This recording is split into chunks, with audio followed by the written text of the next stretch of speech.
عتبہ، شیبہ اور ربیہ پسران ربیہ، ابو جہل، امیہ بن خلف، ولید بن مغیرہ، یہ بڑے بڑے رؤسائے قریش آپ کے پاس موجود تھے اور آپ ان کو دعوت اسلام کی تبلیغ دے رہے تھے۔ اب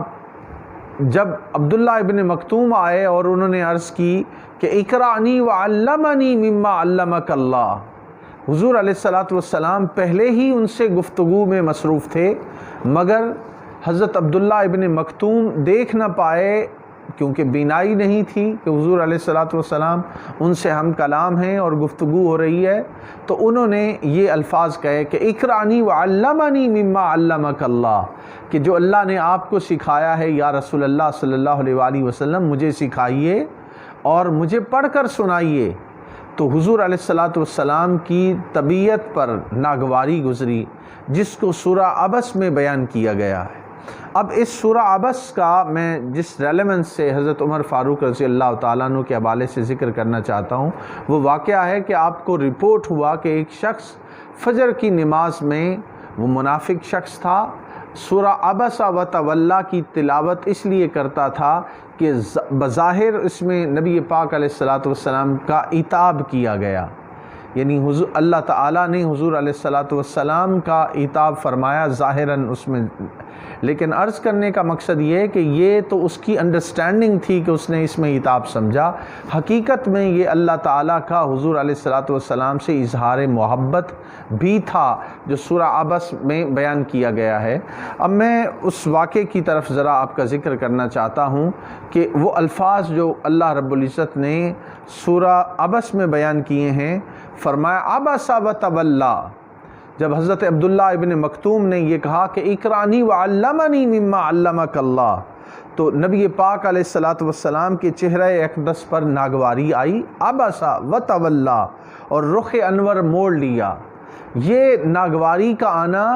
وہ اس لیے نہیں تھا کہ حضور علیہ السلام معاذ اللہ ان قریش کی وجہ سے مروب ہو گئے تھے، بلکہ اس لیے تھا کہ میں تبلیغ اسلام کا کام کر رہا ہوں، اور اس دوران عبداللہ ابن مکتوم اپنی بات کر رہے ہیں، اس کا ذکر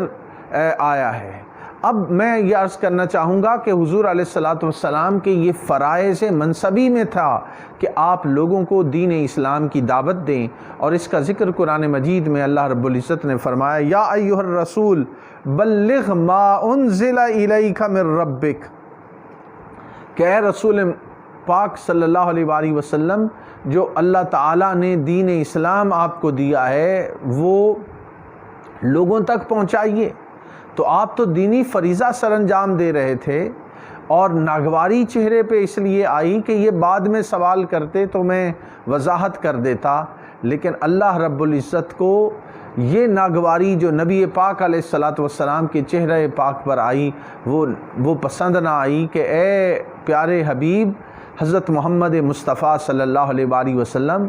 بے شک عتبہ، شیبہ، امیہ بن خلف، پسران ربیہ آپ کے پاس بیٹھے ہیں، مگر وہ عبداللہ ابن مکتوم جو آپ کا خادم ہے، آپ کا عاشق ہے، آپ سے محبت کرنے والا ہے، اس کو آپ نظر انداز نہ فرمائیں۔ اب یہ وہ کلام ہے جو حضرت عبداللہ ابن مکتوم کے حوالے سے ذہن میں رکھنے والا ہے، اور یہاں پہ اب میں سورہ عبس کا ذکر کر رہا ہوں کہ حضور علیہ السلام کے چہرہ پاک پہ ناگواری آئی اور نبی پاک علیہ السلام نے رخ انور موڑ لیا۔ پھر سورہ عبس میں انجاءہ الاعمیٰ، اس وجہ سے کہ ان کے پاس ایک نابینا آیا جس نے آپ کی بات کو ٹوکا، کیونکہ آپ پہلے ہی سرداران قریش کے ساتھ بات کر رہے تھے، تو اس کو ٹوکنے کی وجہ سے حضور علیہ السلام کے چہرے پر ناراضگی کا اظہار ہوا۔ اب ظاہر ہے کہ عبداللہ ابن مکتوم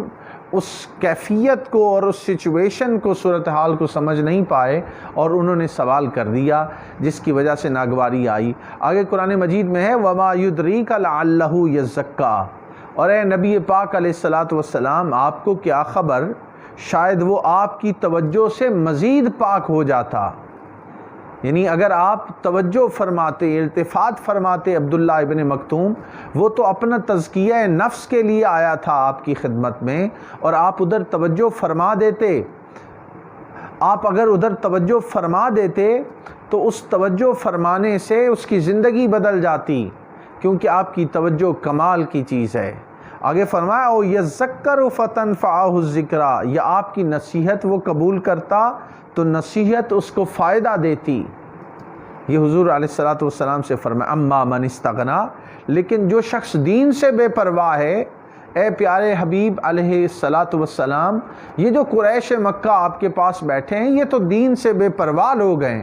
اور ایک طرف دین سے محبت کرنے والا، آپ کی عقیدت رکھنے والا موجود ہے، تو آپ پریفرنس ان رؤسائے قریش کو نہ دیں۔ وہ اپنے مال و دولت کی وجہ سے، اپنے سوشل سٹیٹس کی وجہ سے اپنے آپ کو بلند سمجھتے ہیں، مگر نظر انداز نہ کیجیے عبداللہ ابن مکتوم کو، کیونکہ وہ بظاہر اس کی وہ سوشل سٹیٹس نہیں ہے، مقام نہیں ہے۔ تو یہ حضور علیہ السلام سے کلام ہوا۔ فَأَنْتَ لَهُ تَصَدَّى، تو آپ اس کے قبول اسلام کے لیے زیادہ اہتمام فرماتے۔ وَمَا عَلَيْكَ أَلَّا يَزَّكَّى، حالانکہ آپ پر کوئی ذمہ داری کا بوجھ نہیں، اگرچہ وہ پاکیزگی یعنی ایمان اختیار نہ بھی کرے،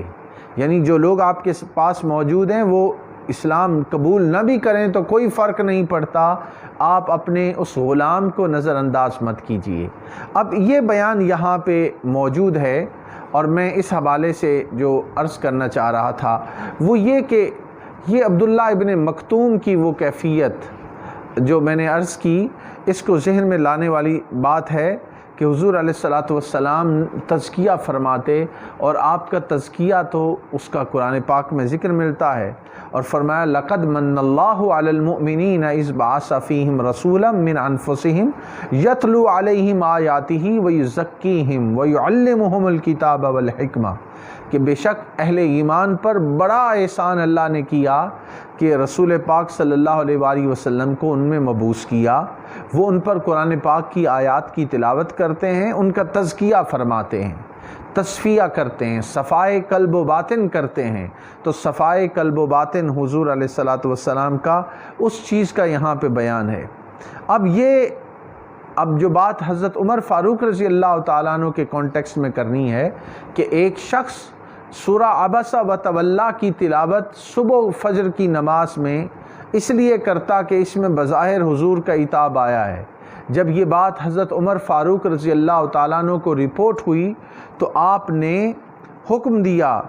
جب معلوم ہوا کہ وہ شخص ہمیشہ فجر کی نماز میں عبس و تولی کی صورت پڑھتا ہے، تو حضرت عمر کی عظمت کو سلام کہنا چاہیے کہ آپ نے فرمایا کہ اس منافق کو قتل کر دو کہ وہ بظاہر حضور کے عتاب کی وجہ سے اس صورت کی تلاوت کرتا ہے، کہ جس کے دل میں نبی رحمت صلی اللہ علیہ وآلہ وسلم کا ادب نہیں ہے، اور وہ عتاب کی وجہ سے کہ اس میں حضور کا عتاب کیا گیا ہے تلاوت کرتا ہے۔ حضرت